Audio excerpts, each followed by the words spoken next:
Hello viewers and welcome back to my channel. I've had I think 10 new subscribers this month, so those of you that are new to my channel, thanks very much. I'm getting close to 1,000 subscribers, which means that then I can monetize the channel so you guys can watch ads. I don't know if I'll ever do that, probably not. Today's short input from me is on why you don't really need to advocate for antinatalism. And depending on your perspective, this is either good news or bad news.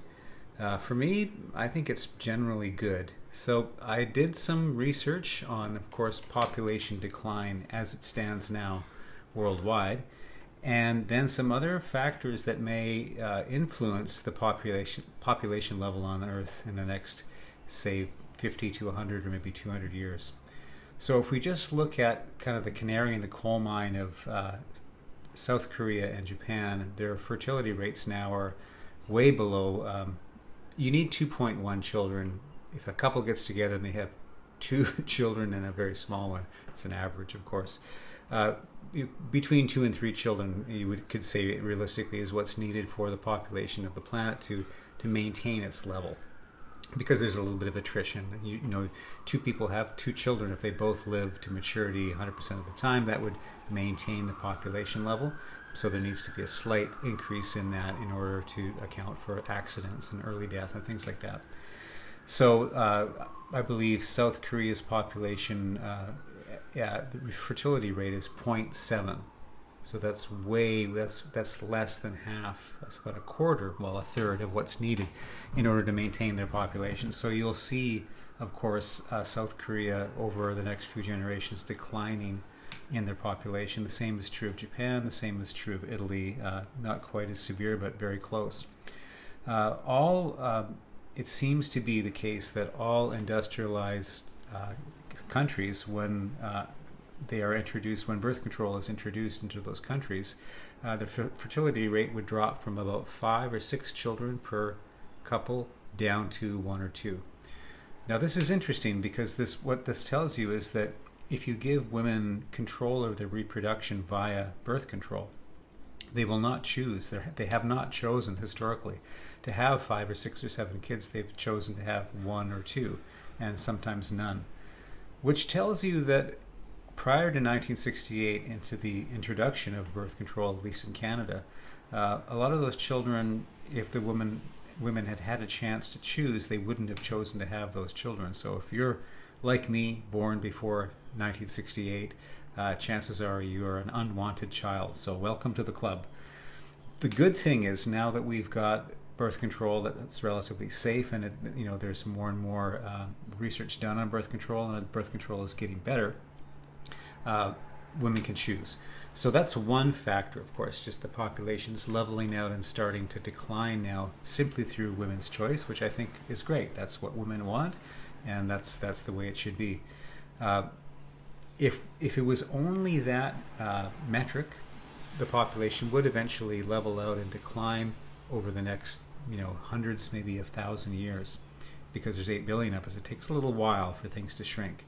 Once they shrink down, however, to a certain critical mass, there's no way to bring it back up again. It's got a momentum of its own.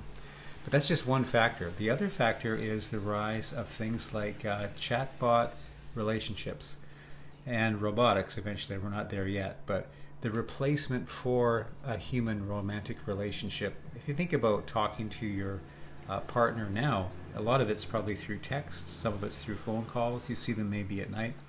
So it's already kind of a hybrid relationship of physical contact as well as online connection. So right now, of course, the chatbots are already able to take over that online connection very, very easily.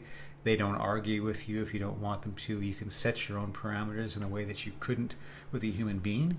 It doesn't mean, of course, most people wouldn't choose complete compliance from their chatbot. They'd want a little bit of pushback. They'd want a little bit of friction, because psychologically we need that to maintain intimacy as well. So that can all be dialed in.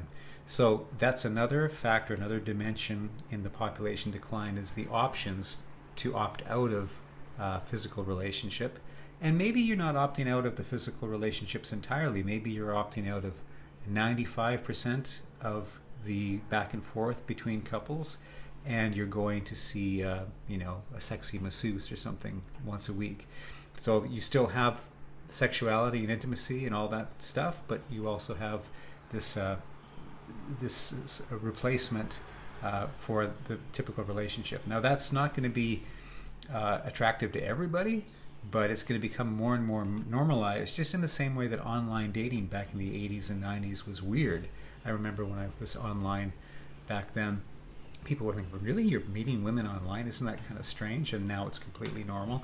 I think what's going to happen will be the same thing. These relationships with AI will become more and more normalized.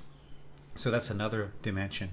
So we've got that going on. We also have the cost, and this is maybe one of the biggest dimensions here that's going to push things towards a population decline, is the cost of having children in industrialized countries. So here in Canada, in Vancouver, the cost to raise a child right now in 2026, if you were to have a child now, to raise them to 25, I believe is what I put in there for research, 0 to 25, and maybe pay for their university or some of it, is $1 million. So that's what it would cost in 2026 dollars. That's in 15 years, the money's worth less. It would be even more than that. But just right now, $1 million to raise one child. If instead you took that $1 million and rather than investing it in a child, you invested it in blue chip stocks and investments that were pretty safe, you would roughly come out 25 years later with $6 million. So the real opportunity cost for having one child is $6 million. Now, that's enough to put anybody essentially into financial ruin at this point. So we have, to summarize, we've got natural population decline due to women's choice and birth control.